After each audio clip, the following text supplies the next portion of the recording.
بسم الله الرحمن الرحيم. مساء الخير عليكم البنات، مرحبا بكم في قناتكم لارا في المهجر. حبيباتي ان شاء الله تكونوا كامل بخير وعلى خير يا رب العالمين. وصفة اليوم هي كوكتيل دو بواسون او فور، يعني راح نشوفوا انواع تاع سمك راح نطيبوهم كامل مع بعض في الصينيه اللي ندخلهم للفوغ كما راكم تشوفوا معايا لهنا يا حبيباتي. راح نحضرهم مع الارز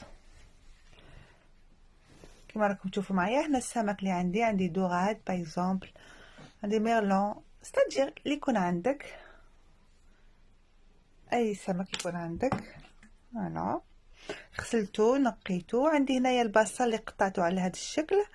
عندي طوماط سوريس ماشي فاكولتاتيف. عندي هنايا طماطم كذلك قطعت على هذا الشكل. عندي كميه لبس بها تاع الثوم، زيت الزيتون، العكري، الحار، الملح، فوالا ولو الزعتره. فوالا انايا دقيت الثوم في المهراز مليح مليح هكذا، ونحط الثوم تاعنا في ريسيبيون لا هكذا نبول ولا باش نخدم لا ماريناد كما راكم تشوفوا معايا. هنايا نضيف لو تان. اذا كان عندكم كانت عندكم زيت طريه يكون احسن، سورتو اذا كانت عندكم اعشاب عطريه حباق ولا اللي هي يكون احسن. يعني درت كميه لبس بها تاع زيت الزيتون، وراح نضيف في الاخير شويه اذا لقيتها ناشفه، يعني ملعقه كبيره تاع العكري وملعقه صغيره ماشي مملوءه بزاف تاع الحار، واللي يحب الحار يكتر الحار. نخلط مليح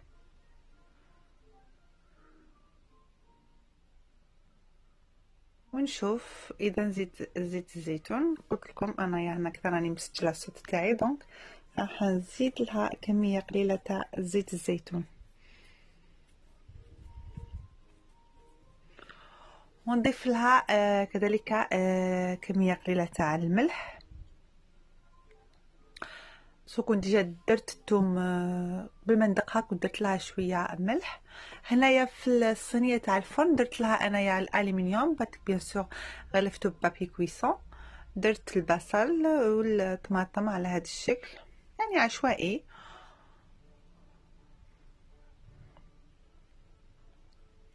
نضيف عليهم قليل تاع الملح ماشي حاجه، والزعتره رشيتهم بالزعتره كامل، ودرت دوائر تاع الحامض. عندي هنايا هذا السمك فتحته صوف الميرلون اللي ما نفتحوش باسكو كيما نعرفوا الميرلون يجي هشيش بزاف، دونك اذا فتحته ما نقدرش نبقى نرفدو في الصحن يجي طري بزاف. هو ملحته برك، ملحت كامل الاخرين، ونجوز عليهم لا ماريناد مليح مليح مليح في هذوك الفتحات بعد ما نكون ملحته بيان سور. انا ياك الصينيه نخليها هذا الوقت ترتاح، نغطيها مليح ببابي اليمونتير بعد ما نكمل كامل ندير لا ماريناد في الحوت تاعي. خليها ترتاح حوالي ساعه حتى ساعتين اذا كان عندكم الوقت، وعلاش لا كنتو خدمتوها مع الصباح وخليتوها العشيه ندخلها للثلاجه نغطيها برك بالبابي اليمونتير باش ما تطلقش ريحه تاع الحوت بيان سور. من بعد نشعل الفرن، يعني الفرن ما نجهدش لا تمبيراتور تاع الفرن، ويطيبوا يعني في عقلهم حتى وين تطلق كامل هذيك لاصوص تولي عندنا لاصوص بنينه ما تجيش محروقه تاني. قلت لكم سي بور سا ما نجهدوش النار بزاف على الفرن. واللي تحب تغطي بالبابي كويسون كذلك من الفوق وتزيد له الومنيوم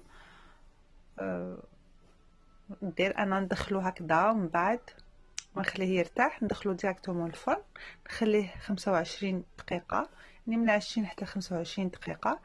درجه الحراره تاع الفرن تاعي درتو على 180. ساعه نخرج هذيك لاصوص اللي تاع البصل وتاع الحوت راكم عارفين مع الطماطم، ونسقي الحوت تاعي من الفوق. انا هنايا في الاخير زينت بطماطم سوريز فاكولتاتيف، اللي ما كاش معليش تقدري ديري اي حاجه وتنوعي انت حره، يعني تقدري ديري حتى في بلاصتها زيتون ولا اي حاجه اللي تعجبك وتعرفي بلي وليداتك يحبوها وياكلوها.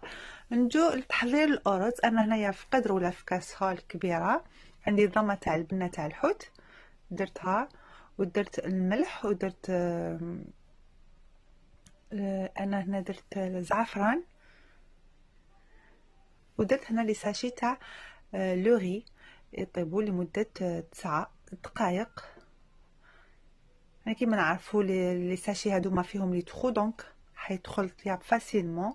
بعد 9 دقائق ما تخليهمش كتر باش ما يطيبش الارز بزاف معاك. نقطرهم مليح مليح حتى كيقطروا كامل من الماء، بيان بيان يقعدش فيهم الماء، وحنفرغهم في القدر تاعي ونزين بهم الصحن تاع السمك. شوفوا هنا المريق، نشوفوه في الصحن التقديم. فوالا، نتمنى الوصفه تاع اليوم تكون نالت اعجابكم، ونشكركم بزاف بزاف حبيباتي على دعمكم لي ودعمكم يعني للقناه. يعني صراحه يعجز اللسان على التعبير، نشكركم يعني بزاف بزاف، ونتمنى الوصفه تاع اليوم تنال اعجابكم. فوالا، هذه هي كل واحد وش يحب. حضرتهم على هذه الطريقه. أبقى لي نقول لكم صحة عشاكم، دمتم في رعاية الله وحفظه. أمسية طيبة، والسلام عليكم في فيديو لاحق إن شاء الله. سلام البنات.